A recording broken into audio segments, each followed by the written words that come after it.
ज्ञानपुर के पूर्व विधायक बाहुबली नेता कहे जाते थे विजय मिश्रा को 15 साल की सज़ा हो गई है और 1 लाख रुपए का जुर्माना लगा हुआ है। हालांकि एक और मामले में 506 में 2 साल की सज़ा 10,000 का जुर्माना, यानी कि लगभग 17 साल की सज़ा और 1,10,000 रुपये का जुर्माना लगा हुआ है।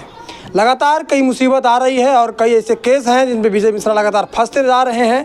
और आज फाइनली MP MLA कोर्ट ने जो सामूहिक दुष्कर्म का मामला चल रहा था 2020 से 3 साल लगातार इस सुनवाई का दौर कि अब केस में अब ये नया मोड़ आएगा, ये हो जाएगा, अब हो जाएगा, लेकिन फाइनली आज रिजल्ट आया हुआ है और 15 साल की सज़ा मिली हुई है।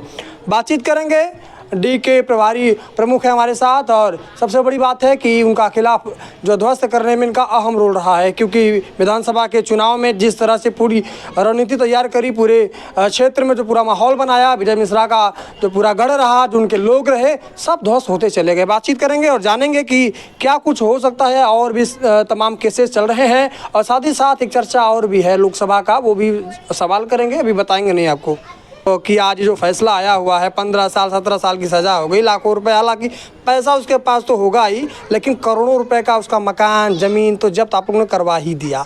क्या कुछ कहेंगे, कैसा अंदर से फीलिंग आ रही है? मैं धन्यवाद देता हूँ आपको, धन्यवाद सर्वप्रथम प्रभु को जो कृपा हुआ, आशीर्वाद हुआ, यह सबसे बड़ी उपलब्धि हमारे जनपद के लिए है। आज हम लोगों को भी दिल का सुकून मिला कि इस दुर्दांत अधर्मी कुकर्मी बलात्कारी को जो है सज़ा मिलना, इस सज़ा इसको तो बहुत पहले मिलना चाहिए था, लेकिन न्यायालय द्वारा जो है ये कभी ट्रायल होने ही नहीं देता था। चार्जशीट फ्रेम होने के बाद भी न्यायालय में ट्रायल नहीं होता था, ना चार्जशीट फ्रेम होता था। कई मुकदमे इसके ऐसे हैं, आज भी जो है माननीय सुप्रीम कोर्ट से आदेश हुआ जब, तब इसका जो है चार्जशीट बनना शुरू हुआ।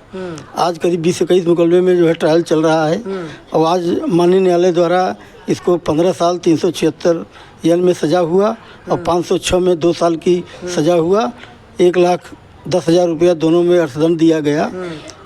मैं हृदय से आभार व्यक्त करता हूँ, धन्यवाद देता हूँ उस पीड़िता को जिसने इस लड़ाई लड़ी और उसके साथ जनपद के पुलिस महकमा, पुलिस अधीक्षक महोदय, उत्तर प्रदेश के सरकार योगी महाराज को मैं धन्यवाद देता हूं, जो अपराधियों के खिलाफ मुहिम छेड़ के न्यायालय तक ये पहुंचाई। 2014 में उसका कहा जाता है कि उसका कथित रूप से सामूहिक रूप से जो है रेप या बलात्कार होता है जी। 2014 के बाद 2020 में मुकदमा दर्ज कर लिया जाता है। जब उनके रिश्तेदार परिवार वाले आरोप लगाते हैं उसके बाद दर्ज कर लिया जाता है। जो पूरा गैपिंग हुआ उस पर क्या कहेंगे? क्या डर के वजह से वो गायिका शांत रही जब उसे लगा कि विजय मिश्रा अब जो है कि सलाखों के पीछे जाएंगे तो हम भी इसमें अपना हाथ सेक लें? इस पर क्या कुछ कहना है आपको? विजय मिश्रा जब 2020 में जेल में गए जो है, पीड़िता तो 2014 से ही परेशान थी, दर दर भटक रही थी, लेकिन न उसका FIR लिखा गया उस समय, क्योंकि वो उस समय वो MLA था, माननीय था, तो उसके भय से, डर से, धनबल से जो है वो डर बस जो है बम्बई चली गई, बनारस छोड़ दिया। सिर्फ इसके डर से इसके द्वारा जो है बम्बई में बहुत प्रताड़ित कराया गया। इसके जो वहाँ रिश्तेदार, दामाद, बेटी थे, वो लोग प्रताड़ित किए, जिसके वजह से एक गुफा कहिए, वनवास जिसको कहिए, तो ये वनवास में चली गई। इसके बाद जब 2020 में हमने FIR कराया संपत्ति हड़पने का अपने फादर इन लॉ से, तब वो जो है उसको बल मिला और तब जो है वो माननीय आदरणीय पुलिस अधीक्षक महोदय पास आई और परीक्षण किए। परीक्षण करने के बाद FIR हुआ और FIR में 18 अक्टूबर 2020 को FIR हुआ था। अपराध संख्या 379 में आज जो है उसी दफ़ा में उनको जो है न्यायालय में न्याय मिला। कई दर्जन मुकदमा लगातार चढ़ा हुआ है और इसके बाद ये 15 साल का जो मिला हुआ है, क्या कहेंगे? ये इतना सफिशिएंट है, इतना काफ़ी है, या फिर इसे ऐसे नेता को पर और कुछ भी हो सकता है? नहीं, इसके तो जो है वो फांसी की सज़ा भी होता तो वो भी कम था, लेकिन जितना हो गया इसमें इसका जो है काम अब हो गया है। भदोही पूरी तरह से स्वतंत्र हो गया है। ये बहुत बड़ा बलात्कारी था, तो चूँकि कोई आगे लगता नहीं था, कोई पीड़िता लड़ती नहीं थी, लेकिन एक पीड़िता ने इसने लड़ी, उसको जो है हृदय से बहुत बहुत धन्यवाद है, आभार है। वो जिस तरीके से लड़ाई लड़ी जो है उसके ऊपर, उसके घर पे जाकर जो है ये लोग 2021 13 सितंबर 2021 को जैतपुरा थाने में जो है FIR दर्ज है, अपराध संख्या 194। उसमें इसके बेटी, दामाद भी गए, इसके भतीजे गए, इसके नाती गए, सब लोग उसको मारे पीटे। 307 जो है वहाँ मुकदमा हुआ।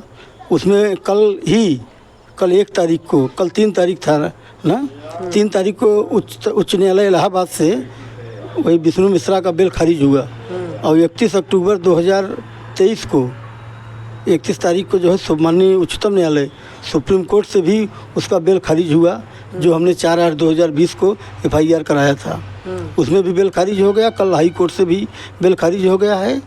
अब उनका जो स्थान था उनको मिल गया है। अब वो पक्के कैदी की तरह जो है वर्दी पहन के जो है अंतिम सांस ले वहीं जेल में। विजय मिश्रा को तो अब सज़ा हो ही रहा है, सज़ा जेल काटेंगे ही जी। विजय मिश्रा कहा जाता है कि ऐसे राजनेता थे या ऐसे नेता थे जिनका सिक्का जो है ग्राम स्तर से लेकर के और कहीं न कहीं जिला स्तर में एक मकर जाल के रूप में था। जो चाहता था वही प्रधान, वही सदस्य, वही ब्लॉक प्रमुख होता था, वही कहीं न कहीं विधायक हो जाता था, दम पे, गुंडई के दम पे। इतना कुछ ध्वस्त करना इतना आसान तो है नहीं। और ज्ञानपुर में कहा जाता है कि आप बड़े प्रतिद्वंदी हैं उनके और आप ही पूरा उनका जो अभी भी जो किला बचा हुआ है जगह जगह छोटा छोटा उसको ध्वस्त करने में लगे हुए हैं। कितनी सफलता मिली? एक भी किला बचेगा नहीं, आप जान लीजिए। हमें तो धर्म पर विश्वास है, न्यायपालिका पर पूरा विश्वास है और इनका जो भी किला बचा है वो सब ध्वस्त हो जाएगा। रही सवाल नेता की, तो नेता नहीं था, ये चिंदी चोर टाइप था, बलात्कारी जो है तमाम लोगों के साथ अत्याचार अन्याय किया, जो है हर लोगों को किसी न किसी रूप में इसने प्रताड़ित करके रखा था और जिसके वजह से जो है अपना एक कब्जा जो है भदोही में इलाहाबाद से आकर यहाँ जमाया था। दशहरा के बाद और दीपावली के ठीक पहले ऐसा निर्णय आ रहा है, कैसे देखते हैं इसको? यह तो दीपावली आज से ही मनाई जा रही है अपने ज़िले में। ज़िले में तमाम लोग जो है कल से ही, जब से 2 सिद्धि इसकी हुई है तब से लोग दीपावली मनाना शुरू कर दिए हैं और दीपावली के दिन तक जो है मनाया जाएगा तबीयत से, इसमें कहीं कोई शक नहीं है। यह बहुत ही भगवान की कृपा और सत्य की जीत हुई, भोलेनाथ की कृपा था संकट मोचन का कि आज पूरा जनपद को स्वतंत्रता मिल गई है। तमाम माँ बहन बेटी जो है आज पूरी तरह से स्वतंत्र हो जाएंगे। आमजन में एक प्रमुख जी एक चर्चा और है, चर्चा ये है कि विजय मिश्रा की बेटी जो सीमा है वो हो सकता है कि समाजवादी पार्टी से लोकसभा का टिकट लेके आए और यहाँ से जीत के लोकसभा में चली जाए। अगर ऐसा हो पाता है तो फिर आप लोग फिर से कमजोर। यह तो समझा समाजवादी पार्टी का विषय है, लेकिन भदोही जो है यह चारागाह नहीं है कि जो चाहे वो आके लड़के चला जाए। अब वो दिन चल गया है, वो दिन लद गया है। कोई भी बाहरी व्यक्ति जो है सदस्य से लेकर सांसद तक अब भदोही का ही होगा, जैसे भी होगा। जनता पूरी तरह से मन बना लिया है और देवतुल्य मतदाता यहाँ हैं और वो निश्चित रूप से इस बार निर्णय देंगे। इस बार बाहरियों को बर्दाश्त नहीं है, सदस्य से लेकर संसद तक। यह भदोही ही नहीं एक ऐसा जिला है जब चाहे तो जो टांग उठा के चला आए, यहाँ लड़के चला जाए। क्या भदोही में नेता नहीं है, तमाम कार्यकर्ता नहीं है, कर्मठ कार्यकर्ता नहीं है? लगे हाथ उन लोगों को भी आप बता दे रहे हैं कि आप लोग तैयारी अपना अपना करिए, यहाँ छोड़ दीजिए भदोही को। नहीं, भदोही वालों का है, किसी बाहरियों का नहीं है। ये चारागाह नहीं है जो आ जाए और चला जाए यहाँ से राजनीति करके। अब ये होने नहीं दिया जाएगा। जनता पूरी तरह से मन बना लिया है और हम लोग पूरी तरह से संकल्पित हैं कि बाहरी व्यक्तियों को बर्दाश्त नहीं है। अंत तो आखिरी में बताते चलिए कि जो विजय मिश्रा के आज भी समर्थक, उनके शुभचिंतक अभी भी हैं मुट्ठी भर, उनको लग रहा है कि विजय मिश्रा हाई कोर्ट से, सुप्रीम कोर्ट से कहीं बेल मिलेगा, वापस आएंगे, क्या कुछ कहेंगे? आपने पूर्व में भी देखा होगा तमाम ऐसे केसेस हैं जो है, जो खुद विजय मिश्रा किसी केस में बरी हुआ तो क्या आज तक कुछ हुआ? अभी तक हुआ है क्या? अब समय आ गया है, उसमें भी होगा। तो क्या ये संभव है? लगता है आपको? भाई ठीक है, उनका कोई आदमी अब नहीं रह गया है। जो भी हैं वो अपने आप सब जान जाएंगे, समझ जाएंगे कि न्यायपालिका है, न्यायपालिका में सत्य होता ही है और सत्य हुआ है। धन्यवाद है हृदय से न्यायपालिका को और पुलिस प्रशासन को, उत्तर प्रदेश सरकार को और आप सबको जो है, आप लोगों ने जो निर्भयता से समाचार जो है चलाया। बातचीत करने के लिए बहुत बहुत धन्यवाद। एक समय था त्रेता में कि रावण भी तपा हुआ था, उसको लगता था कि अब अखंड राज हमारा ही रहेगा, हमें कोई मारने वाला आएगा नहीं।